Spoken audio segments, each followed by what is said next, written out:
Let's go ahead and get that set up. All right, everything's going. We're good? Yeah, we're all good, man. All right, this message is for Batman.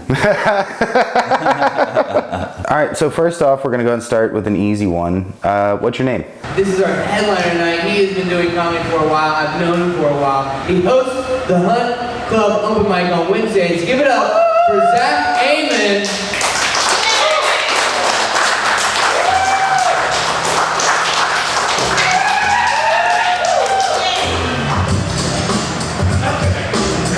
Give it going for your hosts, Polo and Crystal Band. What made you want to get into comedy? Dane Cook, actually. So I remember seeing a trailer for Vicious Circle and being like, yo, that's different. And then I remember I watched it at my mom's and just immediately was like, yo. And then every weekend I would stay up and watch. And so I got like Cat Williams, Carlos Mencia. And so it was kind of that kind of kicked it into gear. And then as I was getting more into it, obviously I found like Bill Hicks and George Carlin and Pryor and yeah. And then I started when I was like 18. I did a talent show at my school in college and I won. Really? So I won a TV because I just talked mad shit. Can I swear? I talked mad shit on the school. And yeah, and I won for it. So I was like, yeah. And then it, you know, from there I just started in Tulsa.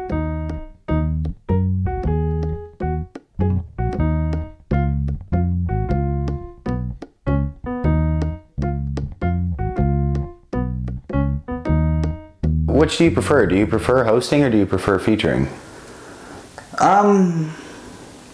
Or headlining, or you know what I'm trying to say? Like, at this, I mean, I've been doing it now for a while. At this point, it's like, it's like, depending on who's on the lineup, I just want to be like, I want to be before them. Or like, I don't want to go after, you know?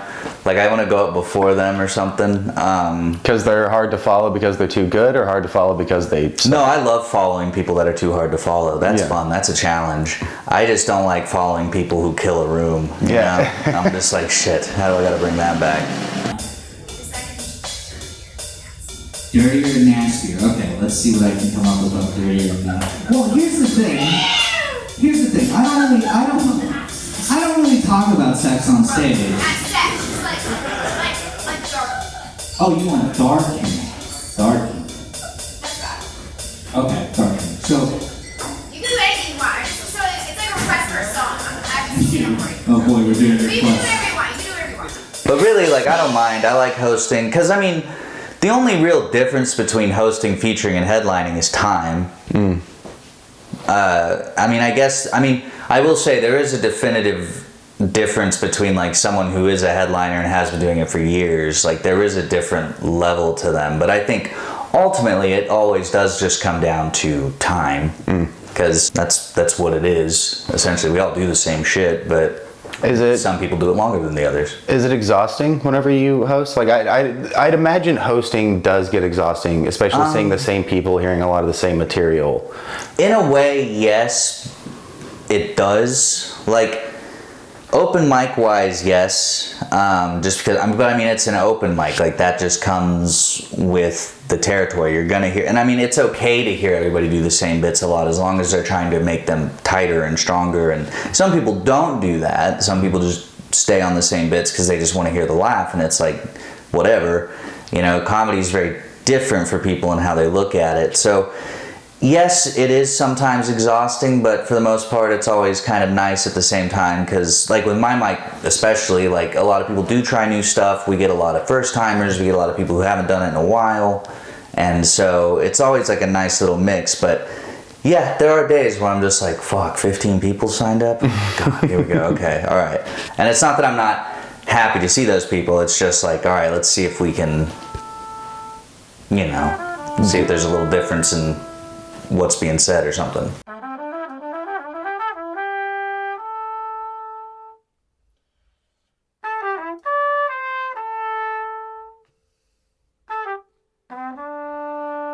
That are there subjects comedians should not talk about? No, I think anything's fair game. Not talking about it, I think, is weird. Not being allowed to talk about stuff is weird. I understand people being like, well, I don't like talking about that stuff. And it's like, well, that's fine. But you're not the one doing it. Yeah. It's like I always say at my open mic, I'm like, you're allowed to get offended. You're allowed to be upset. You know, you're allowed to not like something. I'm like, that's fair. But like, just make it my issue. Like, don't make it anybody else's issue. Just make it mine. But at the same time, I'm going to tell you, hey, fuck off. Yeah. Because at the end of the day, they're jokes. And like the fact that we're living in this like time where jokes are like, I don't want to say like scrutinized. And I also don't want to say like cancel culture exists for jokes. But there is a lot of like animosity towards jokes about certain topics. And I think it's silly. I don't think any group should be protected from jokes. I don't think any topic should be protected from jokes, because at the end of the day, that's all it is. I think it all comes from your intent of it. Like I always say, like the philosophy for my open mic is like, if it's funny, it's funny. Comics should be allowed to work at it to be funny, because not every joke's funny the first time. So you have to be allowed to work at that. And it's like, yes, there are going to be jokes about certain topics that are going to be very rough, like for like abortion, for example, that are going to be rough on a first go around. It's tough to write a good abortion joke, so you got to kind of work at it. And I can't stand people that hear that joke in its like first iteration and are like, never again. Yeah. You know? And I'm like, no, let them try, because it's like, it just seems odd. Like, it just seems like an odd thing to do, to be like, well, I don't like this, so you shouldn't be allowed to do it. And it's like, I don't give a fuck if you don't like it. I don't like Taylor Swift, but I don't care that people go see Taylor Swift, you know?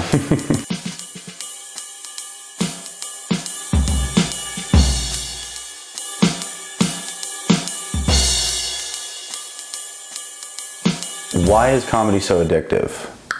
You know, that's a good question. I actually was asked the other day by another comic why I do comedy.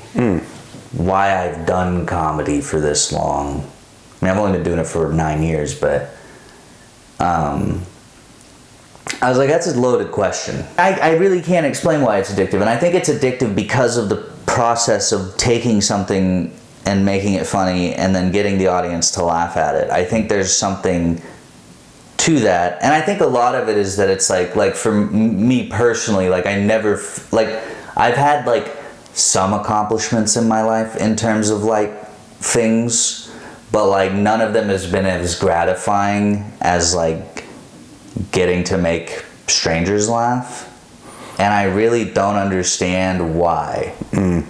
I really don't. And it's not like I had like, a lot of people are like, that's a lack of attention growing up, yada yada yada. And I was like, I don't think it's that. Yeah. I was like, or at least for me personally, I don't think it was a lack of attention. My parents were very good, and you know, like the only thing I think that really affected me with my parents was that they got divorced when I was young. But even then, like, who gives a fuck? Bury it. So yeah, it's like, I don't know. There's just something. It's just a nice feeling, you know, because like. It's like I can laugh at myself and I can laugh at things, but it doesn't feel as good as getting people to laugh at something that I say. It's narcissism. I think when it comes, and the more I talk about it, I think it's just like I like people paying attention to me. That's all it is. Like I like being the center of attention.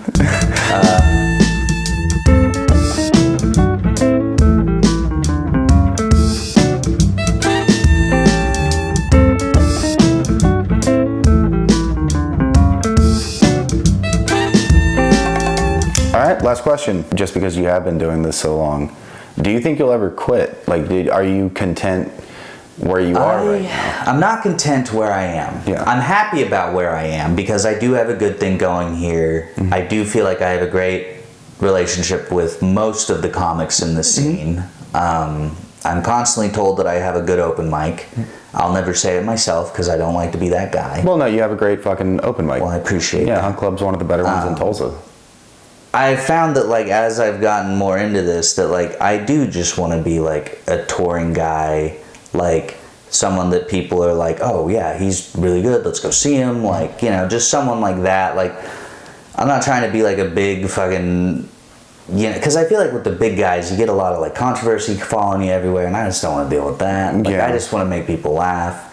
And like, if I'm controversial, okay, Well, whatever. But what were we talking about? We were talking about whether or not you'd ever quit. Like, Oh no, I don't think so. I like comedy too much. I like being the center. I mean, the thought has definitely come across a few times. There have definitely been a few times where I've, you know, bomb after a show, or like, you know, where I just kind of sit in the dark and I'm like, why do I continue to do this? Why do I torture myself? You know, I'm not funny.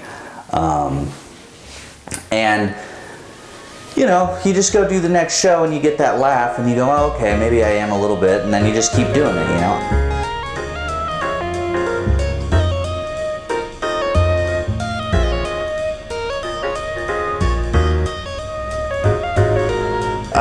So really, we're done with the questions right now. Like, is there anything you want to talk about? Anything you want to plug? Yes, let's talk about America's overspending on the Ukraine. No, I don't really. The show just takes a wild turn. We're gonna get really conservative really fast. Yeah, here's why they're grooming your kids. No. But no, anything you want to plug then? Like, if you live in Tulsa and you want to try stand up, or you just want to come hang out and watch stand up, if you're a fan or something, and meet, you know, all the locals of comedy, come to the Hunt Club. We do it every Wednesday. Sign up 7:30. It starts at 8, a little after 8 usually. Yeah, come out to that. We can do it outside or inside depending on the weather. What else? I do. You can follow me on Instagram at really Zach Amon. I post shows coming up. I'm on Facebook, where I also post about shows. TikTok, you can follow me on TikTok. I need to get back into my TikTok. I was doing pen reviews for a while, and I need to get back into that. pen reviews? Yeah, I'd review pens. I'd pick a pen and just review it. That is, for some reason, that shouldn't be interesting to me, but that's so fucking interesting to me. Well, I was like, that's kind of what made me stop doing it. I was like, who the fuck likes this? And then every notification I get is people liking that video, and I was like, I made that 3 years ago, so I was like, I might as well get back into it. Check out my OnlyFans. That's a pretty fun one. It's exclusively photos of my gooch, my taint, my grundle, from various angles and heights and locations. Did one at McDonald's the other day. So check that out. Other than that, I think that's it. All right, well, man, thank you so much for doing this. Thank you, Like, Jacob. no, this is way more than enough footage, so.